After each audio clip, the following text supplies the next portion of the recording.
कोपरगावला महिला नेतृत्व नगराध्यक्ष पदासाठी सपना भरत मोरे अधिकृत उमेदवार। कोपरगाव नगर परिषदेच्या निवडणुकीचा बिगुल वाजला असून उद्धव बाळासाहेब ठाकरे शिवसेना महाविकास आघाडीच्या नगराध्यक्षपदाच्या अधिकृत उमेदवार म्हणून सपना भरत मोरे यांच्या नावाची घोषणा करण्यात आली आहे। विशेष म्हणजे कोपरगावच्या इतिहासात नगराध्यक्षपदासाठी महिला निवडणूक लढवित आहे। सपना मोरे या अगोदर देखील नगरसेविका असताना त्यांच्या कार्यकाळात विविध विकास कामे पूर्ण झाली आहेत। शहराच्या विकास आराखड्यात त्यांनी सातत्याने पुढाकार घेतला आहे। कोपरगावच्या नागरिकांसाठी चांगले पाणी पुरवठा, पक्के रस्ते, स्वच्छता व्यवस्थापन या मुद्द्यांवर त्यांनी नेहमी प्रयत्नशील भूमिका घेतली आहे। निवडून आल्यास कोपरगाव शहरातील पाण्याचा प्रश्न सोडवणे हे त्यांचे पहिले प्राधान्य असणार आहे। तसेच महिलांच्या सुरक्षेला विशेष महत्त्व देत शहरातील महत्त्वाच्या ठिकाणी सीसीटीव्ही कॅमेरे बसवण्याचा मानस त्यांनी व्यक्त केला आहे। यासोबतच महिलांसाठी सार्वजनिक स्वच्छतागृहे, 3 महिन्यांनी महिला दरबार, रोजगार संधी निर्माण करणे, बचत गटांच्या माध्यमातून योजना प्रभावीपणे राबवणे, मुलींच्या सुरक्षिततेसाठी महिला पोलीस पथक व चौकी उभारणे, तसेच गरजू विद्यार्थिनींसाठी शिक्षण मदत कक्ष सुरू करण्याचेही सपना मोरे यांचे नियोजन आहे। सपना मोरे यांचे पती भरत मोरे हे देखील कोपरगाव परिसरात समाजकार्यात सक्रिय आहेत। सर्वांच्या सुखदुःखात सहभागी होणे, मदत कार्य आणि कोरोना काळातील त्यांची कामगिरी उल्लेखनीय ठरली आहे। कोपरगाव नगर परिषदेच्या निवडणुकीत महिलांना नेतृत्व मिळत असून शहराच्या विकासाचा नवा अध्याय लिहिला जाईल अशी अपेक्षा नागरिकांमध्ये व्यक्त होत आहे। कोपरगाव नगर परिषदेचा बिगुल वाजला आहे। थेट नगराध्यक्ष पदासाठी आपण उद्धव बाळासाहेब ठाकरे गटातून या ठिकाणी उमेदवारी लढवत आहे, काय सांगाल? कोपरगाव नगर परिषद 2025 साठी नगराध्यक्ष पदासाठी मी निवडणूक लढवत आहे। ही निवडणूक लढवत असताना माझ्या समोरचे जे उमेदवार आहे ते अतिशय बलाढ्य म्हणजे धनशक्तीने ते बलाढ्य। त्यांच्याकडे जरी धनशक्ती असली तरी जनशक्ती माझ्या मागे आहे। ते इतक्या खालच्या पातळीला जाऊन प्रचार करताय। एक महिला म्हणून समोर आपल्या समोर महिला उभी आहे याचं सुद्धा त्यांना भान नाहीये। पण माझ्या माता भगिनी, कोपरगाव शहरातील सगळे मतदार बंधू भगिनी माझ्या पाठीशी आहे। आणि कोपरगाव शहरामध्ये जे उमेदवार माझ्या समोर उभे आहे ते 4ही पुरुष आहे। एकमेव महिला उमेदवार आहे नगराध्यक्ष पदासाठी। मी अगोदर त्यांना जनतेने नगराध्यक्ष केलेले, पण त्यांनी काहीच विकास जनतेचा केलेला नाही। स्वतःचा विकास भरपूर झाला त्यांचा, पण गावाचा विकास कुठल्याही प्रकारचा केलेला नाही हे जनतेने आता ओळखून घेतलेले। मी 10 वर्ष नगरसेविका असताना मी केलेले काम हे माझ्या प्रभागातल्या जनतेला तर माहिती आहे, पण शहरातली सुद्धा जनता ते बघत असते। कारण माझा प्रभागच एकदम बस स्टँडच्या समोर आणि वर्दळीच्या ठिकाणी असल्यामुळं शहरातले सगळेच लोक त्या भागात येतात, त्यांना तो विकास दिसतो। जसा माझ्या प्रभागाचा विकास केलेला आहे तसाच शहराचा विकास मला करायचा आहे।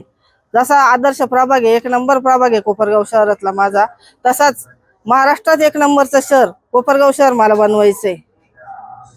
त्याच्यासाठी जनता ही माझ्या पाठीशी आहे। आणि माझ्या बंधू भगिनींना सगळ्यांना मी कळकळीचं विनंती करेल की या धनशक्तीच्या माग कोणी काही देऊ तुम्हाला, ते आता रोज महिलांसाठी वेगवेगळं काही पण आमिष दाखवताय, वेगवेगळ्या वस्तू वाटताय, पैसे वाटताय, बरेच त्यांचे प्रयोग चालू आहे। जनतेला मी विनंती करेल की सगळं घ्या, कोण काय देतंय हे आपल्याच पैशातून आहे। हे काही कुठं शेतात कामाला जात नाही, कुठं रोजराजी करायला जातात मग तुम्हाला देता, असा काहीच प्रकार नाही। हे आपलाच पैसा आहे, हा तुम्हाला मिळतोय। कोण काय देत असेल तो जास्तीत जास्त जे देईल ते घ्या, फक्त योग्य बटन आपण दाबा आणि तेवढी जनता सुज्ञ ते करणार आहे। आणि हे 21 तारखेला निकालातून दिसणार आहे, आम्हाला पूर्ण विश्वास आहे। ताई, निवडून आल्यानंतर विकास कामांना प्राधान्यक्रम काय असणार आहे? विकास कामांना प्राधान्यक्रम सर्वात प्रथम माझ्या माता भगिनींसाठी पाण्याचा प्रश्न आमच्या कोपरगाव शहराचा फार बिकट आहे। 5 दिवसाआड पाणी येतं, ते पण स्वच्छ येत नाही। अतिशय गढूळ दुर्गंधीयुक्त पाणी येतं, पिण्यालायक ते पाणी नसतं। प्रत्येकाला फिल्टर प्लांट घरात बसवावा लागतो। इथला जो कोपरगाव नगरपालिकेचा फिल्ट्रेशन प्लांट आहे तो बंद अवस्थेत आहे, त्याच्यामुळे प्रत्येकाला जारचं पाणी घ्यावं लागतं, घरात फिल्टर बसवावं लागतं। त्याच्यामुळे सर्वात प्रथम स्वच्छ पाणी, पूर्ण दाबाने पाणी आणि दररोज पाणी हे मी देणार आहे। त्याच्यानंतर कोपरगाव शहरातील कुठंच कोपरगाव शहरामध्ये स्वच्छतागृह नाही महिलांसाठी। पुरुषांसाठी त्याची अवस्था दुरावस्था आहे अत्यंत. त्याच्यामुळे सर्वात अगोदर महिलांसाठी स्वच्छतागृह जे पुरुषांचे आहे त्या ठिकाणी त्यांची दुरुस्ती करून आणि त्यांच्या सुद्धा संख्येत वाढ करायची आहे. स्वच्छतागृहाच्या पुरुषांच्या सुद्धा स्वच्छतागृहामध्ये वाढ करायची आहे. महिलांसाठी तर सगळे नवीनच करावं लागणार आहे, कारण एकही नाहीये, ते मी पहिले करणार आहे. जाता जाता कोपरगाव मधील नागरिकांना आपण काय संदेश द्या? कोपरगाव शहरातल्या नागरिकांना माझी एकच कळकळीची विनंती आहे, आपल्यासारखी सर्वसामान्य घरातली एक स्त्री कोपरगाव नगर परिषदेच्या नगराध्यक्ष पदाची निवडणूक लढवत आहे. जे नगराध्यक्ष पदासाठी जे उमेदवार आहे त्यांना आपण एकदा संधी दिलेली आहे आणि ज्यांना दिलेली नाहीये संधी, पण ते कोणाच्या तरी हातातलं कठपुतली म्हणा, बावला म्हणा, त्याप्रमाणे त्यांचं काम चालणार आहे. कारण ते आत्ताच एक आमदार आहे, एक माजी आमदार आहे, त्यांचे ते उमेदवार आहे. जर त्यांची काम करायची इच्छाशक्ती असती तर ते आमदार असताना ते करू शकत होते. त्याच्यासाठी नगरपालिकेची, नगराध्यक्षाची, नगरसेवकांची गरज त्यांना नव्हती. ते कामं ते करू शकत होते. ते आता सांगताय का आमचा नगराध्यक्ष निवडून द्या, नगरसेवक निवडून द्या, मग आपण शहराचा हा विकास करू, तो विकास करू. तर हा कुठल्याही प्रकारचा विकास त्यांना जर करायचा असता ते आमदार असताना ते करू शकतात. आता जो रोजचा पैशाचा जो उदामादा चालू आहे त्या खर्चामध्ये कोपरगाव शहर इतकं सुधारलं असतं का त्यांना मत मागायला सुद्धा कोणापर्यंत जायची गरज आली नसती. पण त्यांना विकास करायचा नाही, लोकांना 100, 200, 500 रुपये द्यायचे. मग लोक जर कामं सांगायला गेले तर त्यांना सांगायचं की पैसे दिलेले, तुमचा काही बोलायचा अधिकार नाही. त्याच्यामुळे हे काही कामं करणार नाही. आत्ता जे भांडणं चालू आहे त्यांचे दोघं एकमेकाच्या विरोधात, रोज पोलीस स्टेशनला, एक कोर्टात, एक कचेरीत आहे. आणि निवडून जर कदाचित चुकून जर आलाच, येणार नाही 100% मी येणार, ही मला खात्री आहे, तर त्याच्यानंतर जर आलंच कोणी निवडून तर तेव्हा पण हे भांडणच करणार आहे, कोपरगावचा विकास करणार नाही. याच्या आधी सुद्धा लोकांनी बघितलेलं आहे का ते भांडणच चालू राहतं त्यांचे. याच्या अगोदर सुद्धा कामांना स्टे लावलेला आहे त्यांनी. त्याच्यासाठी मी कळकळीची विनंती करेन माझ्या सर्व मतदार बंधू भगिनींना की मी आपल्यासारखीच एक सर्वसामान्य घरातली गृहिणी आहे. आपल्या सर्वसामान्यांच्या प्रश्नाची मला जाण आहे. आपण सर्वांनी येत्या 20 तारखेला माझी मशाल हे माझं चिन्ह आहे, अनुक्रमांक नंबर 3, मशाल या चिन्ह समोरचं बटन दाबून भरघोस मतांनी आपण मला निवडून द्या.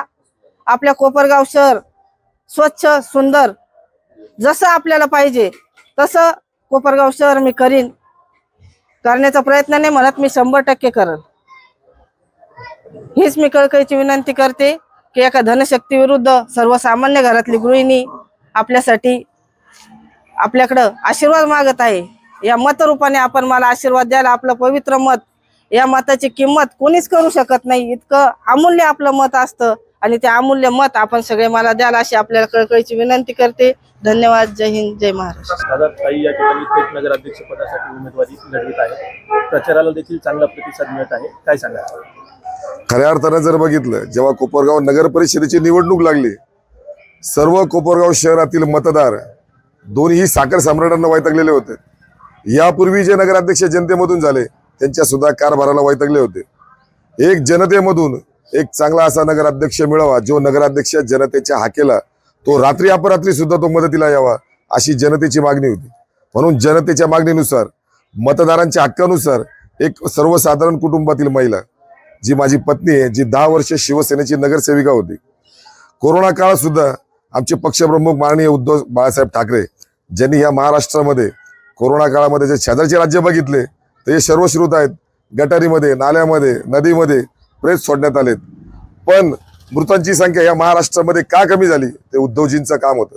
महाविकास आघाडीच्या सर्व मंत्र्यांनी एक संघटित येऊन, एक विचारानं येऊन आपला महाराष्ट्र आणि महाराष्ट्रातला प्रत्येक नागरिक, या भूमीतला नागरिक कसा कोरोना संकटापासून दूर गेला पाहिजे, हे दवाखाना असेल, बेड असतील, ऑक्सिजन असेल, अनेक त्यांना अन्न पुरवठा कसा करायचा, या सगळ्या पद्धतीनं कोरोनापासून या महाराष्ट्राला दूर ठेवलं. त्याच पद्धतीनं कोपरगाव शहरामध्ये अनेक जण कोरोनाबाधित झाल्यानंतर त्यांना बेड मिळवून देणं, त्यांना ऑक्सिजन कसा उपलब्ध होईल, रोजचे डबे 300 ते 350 डबे आमच्या शिवसेनेनं सौ सपनाताई भरत मोरे यांच्या नगरसेवक या पदाच्या मार्गदर्शनाखाली 300-350 डबे ज्या गरजू लोकांना, जे 4 भिंतीच्या आत भयभीत झालेले होते, ज्यांना बाहेर कोरोनात काय चालू आहे, किती वातावरण गंभीर झाले, किती लोक बाहेरच्या राज्यामध्ये मरतायत, हे टीव्हीच्या माध्यमातून समजत होतं. त्यामुळे लोक भयभीत झाले होते. अशा लोकांना दूध पिशवी असेल, साखर, चहा पावडर, जेवणाचे डबे आम्ही त्या लोकांना पोच केलेत. आज खऱ्या अर्थानं मी त्याचा मोबदला मागत नाहीये. शिवसेना आणि शिवसेनेची विचारधाराची आहे, अन्यायाच्या विरोधात, गोरगरिबांच्या सोबत आणि ज्या लोकांना खरंच गरज आहे त्या लोकांना संकटा काळात त्यांच्या पाठीशी उभं राहिलं पाहिजे. ही शिवसेना प्रमुखांची शिकवण आहे. त्या शिकवणीप्रमाणे आम्ही प्रत्येक संकटात लोकांचे उभे राहतो. मोबदला मी तो मागत नाही, पण इथून पुढं मी जनतेला आव्हान करतो, एक तुमच्यातली एक सर्वसामान्य या 64,000 मतदारामधून 31 ते 32,000 महिलांचं वोटिंग आहे. स्त्री शक्तीचा जागर, स्त्री शक्ती सक्षमीकरणासाठी एक महिला सर्वसामान्य कुटुंबातली उभी आहेत. तुमची सगळ्यांची ताकद एका महिलेला जर मिळाली तर हे कारखानदार यांच्याकडे तुम्ही रात्री गेल्यानंतर, दिवसा गेल्यानंतर यांच्या पियेला पहिले तुम्हाला भेटावं लागेल. यांच्या दारात मोठमोठी कुत्री आहेत, ती कुत्री तुमच्यावर पहिले भुंकणार. हे सर्वश्रुत आहेत, हे सगळ्यांना माहिती आहेत. एक सर्वसामान्य कुटुंबातील महिला ज्यांचा मेडिकलचा व्यवसाय आहे, रात्री अपरात्री लोकांना औषधं पुरवणं, अपघातस्थळी लगेच पोहोचणं हे आमचं कर्तव्य समजतो आम्ही. पण आम्हाला पुढं अहोरात्र सेवा करण्यासाठी या कोपरगाव जनतेचे अनेक प्रश्न आता ताईंनी सांगितलेत, मी ते प्रश्न वारंवार सांगणार नाही. तेच सडलेले आणि कुजलेले प्रश्न आपला देश स्वतंत्र झाल्यापासून, त्याच मूलभूत गरजापासून आपलं कोपरगाव शहर आजही वंचित आहे. मग तेच प्रश्न पहिले मार्गी लावणार. शेजारचे तालुके जर आपण बघितले पंचक्रोशीत, दरवर्षी प्रत्येक निवडणुकीमध्ये नवीन प्रश्न असतात. का आपल्या कोपरगाव शहरामध्ये त्याच पाण्याच्या मुद्द्यावर निवडणूक लढवली जाते? मतदार राजांनो, हे खेळवतायत आपल्याला, हे फक्त खेळवतात, एकाच मुद्द्यावर निवडणूक लढवतात, कोट्यवधी रुपये खर्च करतात. मग का ते कोट्यवधी रुपये खर्च करून इथं पाणी ते व्यवस्थित आपल्याला देऊ शकत नाही? 22 नंबरचं तळ होऊन सुद्धा आपल्या घशाला आजही कोरड आहेत. का 5 दिवसाआड पाणी मिळतं? का दुर्गंधीयुक्त पाणी मिळतं? का गढूळ पाणी मिळतं? का आपला पूर्ण दाबाने पूर्ण पाणी मिळत नाही? ही सगळी गंभीर समस्या या लोकांच्या हातात आहे, ते सोडवू शकतात. पण तुम्हाला आम्हाला खेळवायचं आहे. का MIDC होऊन देत नाही आपल्या कोपरगाव शहरामध्ये? का बेरोजगारांना रोजगार मिळून देत नाही? जर बेरोजगारांना रोजगार मिळाला तर यांच्या कारखान्यात कामाला जाईल कोण? यांचा कार्यकर्ता होईल कोण? हे मतदारांनो आपल्याला सगळ्यांना समजतंय. पण आता अभी नाही तो कभी नाही. आता ही शेवटची वेळ आहे. आमच्यासारखे सामाजिक कार्यकर्ते आता इथून पुढे हिंमत करणार नाही. यंदा जर तुम्ही आम्हाला निश्चित निवडून दिलं तर मी कायम माझ्या भाषणात सांगतो, नगराध्यक्षाच्या कॅबिनला दरवाजा नसणार. शनी शिंगणापूर सारखी आपल्याला प्रतिकृती या कोपरगावमध्ये दिसेल. दरवाजा वाजवायची गरज नाही, कुठल्या शिपायाला सांगायची गरज नाही. जनता हो, मायबाप जनता हो, डायरेक्ट तुमचे प्रश्न मांडा. नगराध्यक्षाच्या कॅबिनला दरवाजा नसणार. दर 3 महिन्याला जनता दरबार असणार, महिलांसाठी असणार. सगळे अधिकारी, पोलीस स्टेशन पासून नगरपालिका आणि ग्रामीण रुग्णालयाचे अधिकारी, डॉक्टर लोक समोर तुमच्या बसतील, तुमचे प्रश्न मार्गी लावले जातील. हे सगळं आव्हान तुम्हाला मी प्रत्येक भाषणात करतोय. आज पैशाचा जर बघितलं, सगळीकडे आयदोत चालू आहे. आज 16-17 वर्षाच्या लेकराला 5-5, 10-10 हजारचं पाकिट पैशाचं दिलं जातंय. 16-17 वर्षाच्या मुलाची मतदार यादीत नाव नाहीये, तो मतदार सुद्धा नाहीये. मग का आपली तरुणाई व्यस्त दिन करतायत? आज हॉटेल बघितले आपण, फुल हॉटेल चालू आहेत. जिकडं तिकडं तरुणाई ही सगळी व्यसनाधीन होतीये. कोण व्यसनाधीन करतायत? निवडणूक उद्या संपून जाईल, कोण उमेदवारांना पैसे देणार? उद्या चोऱ्या करतील, दरोडे घालतील, मारामाऱ्या करतील, गुन्हेगारीकडे वळतील. याला कारणीभूत हे साखर सम्राट आहेत. किती दिवस आपण आता सहन करायचं? मी आता विनंती करतो, घ्या, आलेले पैसे घ्या. आम्ही नाही म्हणत नाही. काय चॉकलेट कॅडबरी येतील ते घ्या. हा पैसा तुमचाच आहे, तुमच्याच कष्टाचा पैसा आहे. बळीराजाच्या शेतीचा माल जेव्हाच्या कारखान्यात येतो, ऊस येतो, टाटा मारून ते पैसे घेतात. तेच तुम्हाला वाटतंय? इतकी वाईट अवस्था या लोकांनी आपली करून ठेवली, आपल्या कोपरगाव शहराची करून ठेवली आहे. तळमळीनं सांगतो, पोटतिडकीनं सांगतो, महाविकास आघाडीचे सर्व उमेदवार, उद्धव बाळासाहेब ठाकरे शिवसेनेचे फाटके तुटके उमेदवार असतील आमचे. नाही आमच्याकडे कारखान्याची यंत्रणा नसेल, आमच्याकडे मनुष्यबळ, पण आमच्याकडं तुमच्यासाठी 5 वर्ष मेहनत निष्ठेनं काम करू, निस्वार्थीपणे काम करू. कुठलाही भ्रष्टाचार नगरपालिकेमध्ये होऊ देणार नाही आणि आम्ही करणार नाही. ज्या दिवशी आम्ही चुकीचं काम करेल, आम्ही करणार तर नाही, ही आमच्या आईची शपथ आणि शिवसेना प्रमुखांची शपथ घेऊन सांगतो.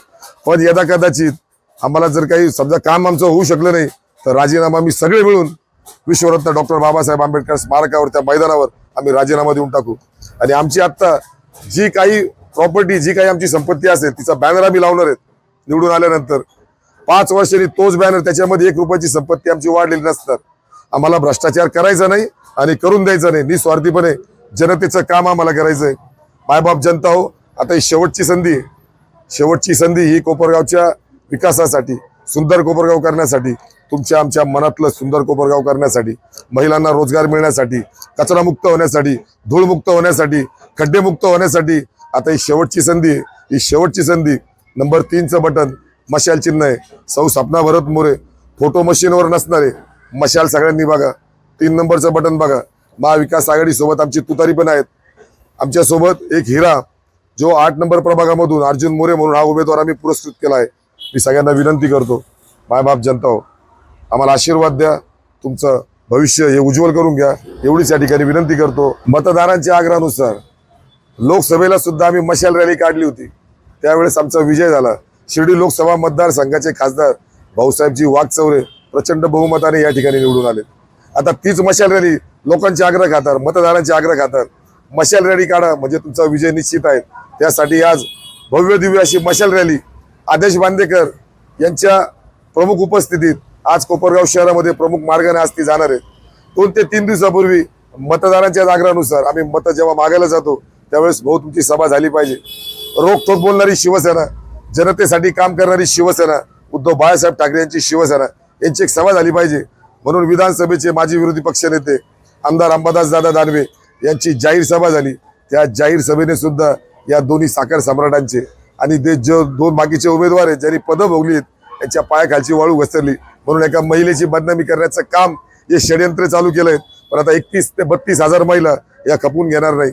आता उद्या आमच्या फायर ब्रिगेड, आमच्या सुषमाताई अंधारे शिवसेनेच्या उपनेत्या यांची उद्या जाहीर सभा सावरकर चौकामध्ये भर दिवसा उन्हात सभा होणार आहे.